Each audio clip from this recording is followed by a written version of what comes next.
Assalamualaikum warahmatullahi wabarakatuh dan salam sejahtera untuk kita semua.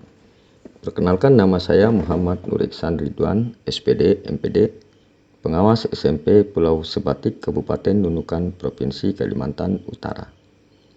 Sejak tahun 2019, saya mengemban amanah sebagai pengawas sekolah menengah pertama di Pulau Sebatik, wilayah perbatasan Indonesia, yang terdiri dari 5 kecamatan.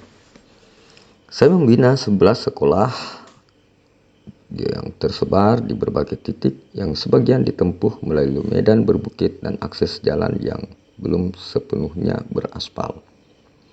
Beberapa sekolah bahkan berada di wilayah blank spot tanpa akses internet.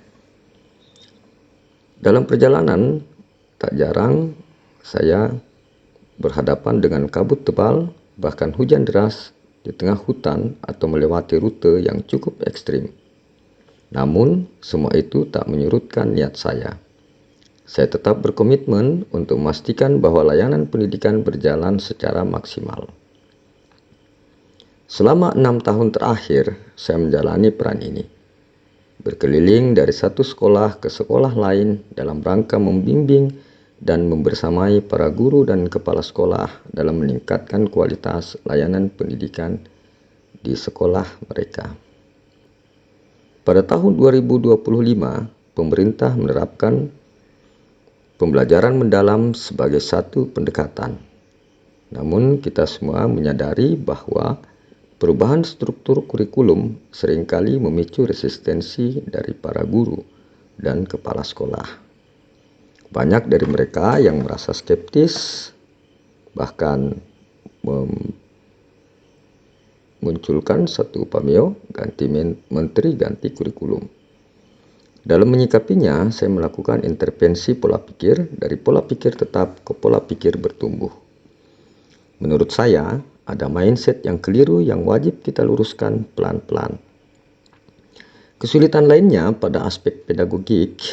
Sebagian guru kesulitan menyusun modul ajar, baik intrakurikuler maupun kokurikuler. Disitulah saya merasa terpanggil untuk hadir dan membersamai rekan-rekan guru, melatih dan membimbing mereka. Pendekatan saya beragam. Terkadang saya menjadi trainer, di lain waktu saya berperan sebagai coach, mentor, fasilitator, bahkan konsultan, tergantung pada kebutuhan dan karakteristik sekolah binaan saya. Saya selalu memulai dari observasi, mendengarkan, melakukan wawancara singkat tentang apa yang guru rasakan dan apa yang mereka butuhkan. Dari sana saya bergerak untuk membimbing mereka di dalam menyusun modul ajar, merancang kerangka pembelajaran yang sesuai dengan prinsip pembelajaran mendalam. Gimana Bu dengan ini? Pendekatan pembelajaran mendalam ini, ada masalah yang Ibu hadapi selama penerapannya? Sejauh ini tidak ada sih Pak, cuman kami bermasalah di akses, karena akses internet di sini kan kurang Pak. Oh, jaringan masih Iya. kurang di sini ya? Kurang Nggak bagus, dapat Pak. bantuan Timbul apa? tenggelam. Bagus bantuan dari Bisa Pak. Ya, bisa. Saya tidak mampu Pak. Oh, Sedangkan nggak ujian mampu, ya. anak-anak kami numpang di rumah. Oh, jadi ujian kemarin numpang di Iya, di atas rumah orang tua Oh, siswa. di rumah orang tua siswa Bu ya? Ujian AIBK AIBK ini? Pak. Tidak mampu di sekolah Pak. Oh, Padahal kami sudah minta tambahan dari dari yang operator pusatnya, tapi tetap tidak bisa. Tidak mampu. Iya. Jadi kalau PM ini kan yang kita tahu bersama polanya 8334 ya. Iya. Kalau di empatnya itu kerangka kerja. Nah, satu di antaranya kan digitalisasi ya. Iya. Jadi Itulah kita kan Pak, kendala ada kita di situ. kan ada pembagian nanti nih Pak, rencananya. Pembagian apa? Ya, papan tulis pintar. Iya, papan tulis pintar. Iya, Sementara dan waktu masih dekat ada ini di Sumber. insya Allah. Kalau di wilayah Tarakan itu sudah tiba kemarin alatnya. Itulah Pak, ada sudah kami sementara Sumber sekarang. Jadi itu takutnya nanti penggunaan terhambat karena akses Pak. Oh ya itu Bu, itu biar offline bisa. Oh, Ya, bagus Bapak. bisa offline. Saya juga kerap melakukan observasi di kelas untuk melihat lebih dekat implementasi pembelajaran mendalam. Dari situ, saya terkadang menemukan bahwa penerapan pengalaman belajar yang sesuai dengan pembelajaran mendalam yang diawali dengan memahami, mengaplikasi, dan merefleksi tidak dilakukan secara efektif oleh guru di kelas. Alih-alih menerapkan PM dengan berbagai model dan metode pembelajaran yang inovatif, beberapa guru terkadang hanya mengajar secara konvensional dengan metode ceramah. Bahkan masih ada yang meminta anak-anak untuk menyalin materi di papan tulis. Di situ saya mengambil peran sebagai mentor yang saya lakukan di luar kelas. Dalam hal asesmen formatif maupun sumatif, saya membimbing mereka untuk menerapkan berbagai model asesmen untuk menjamin bahwa penilaian terhadap murid berlangsung secara objektif dan reliable.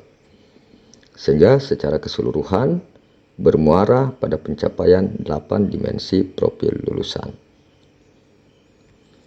Selain supervisi, saya juga sering memfasilitasi pelaksanaan in-house training atau workshop di mana saya berperan sebagai narasumbernya.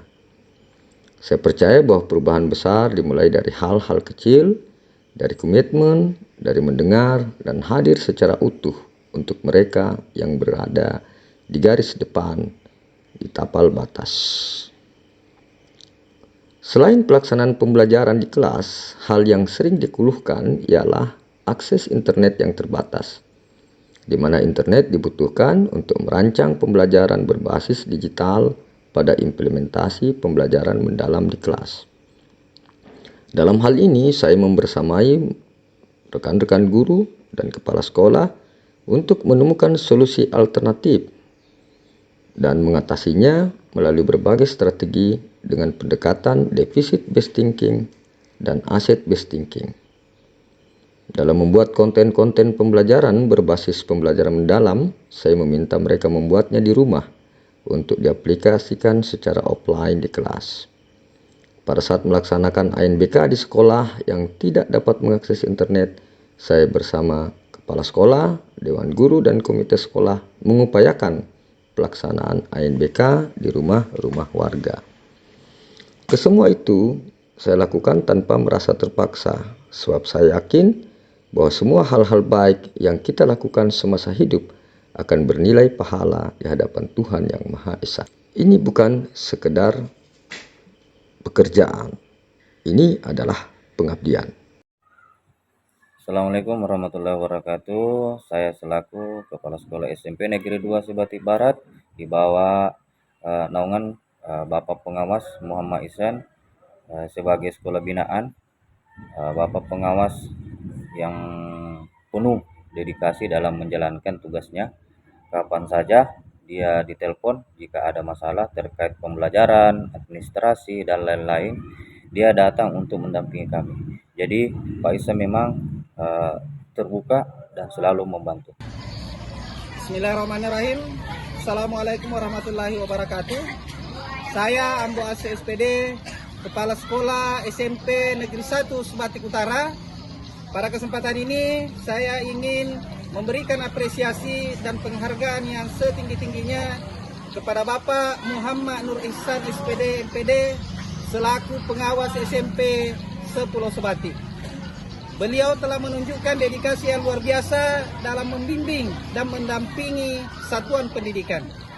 Beliau juga telah menunjukkan komitmen dan kepeduliannya yang menjadi inspirasi bagi kami untuk terus berbenah menuju pendidikan yang lebih berkualitas. Terima kasih. Demikian video singkat ini, semoga dapat menginspirasi kita semua. GTK hebat, Indonesia kuat.